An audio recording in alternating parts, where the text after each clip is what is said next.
Hello, everybody, and welcome to my project of controlling a ultrasonic sensor with an Arduino Uno.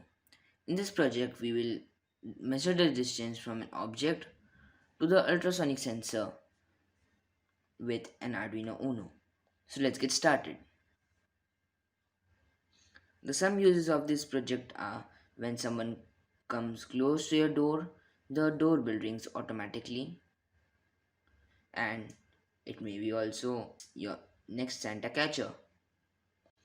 This is the part 1 of the video and there will be 4 parts. So let's get started. In this part 1 I will explain you the all the components. So this is the ultrasonic sensor. I have used 4 jumper wires, one Arduino Uno, one big breadboard, you can also use a small one, and a USB to UART cable.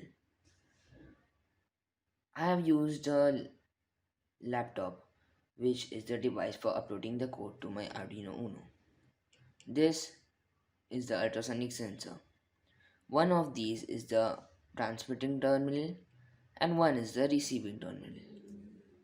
The ultrasonic sensor works when one of this hole, you can also call it a hole or transmitter.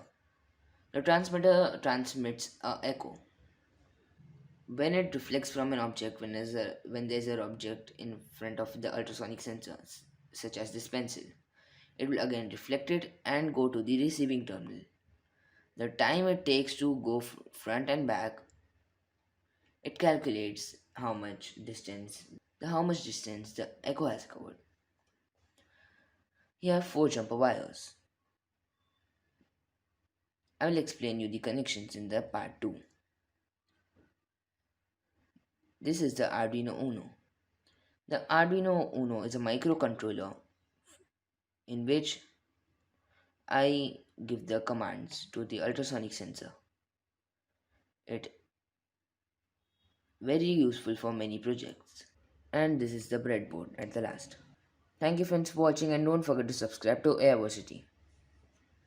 In the part 2, we will discuss about the connections, as I told you. Thank you friends for watching and don't forget to subscribe to AI University.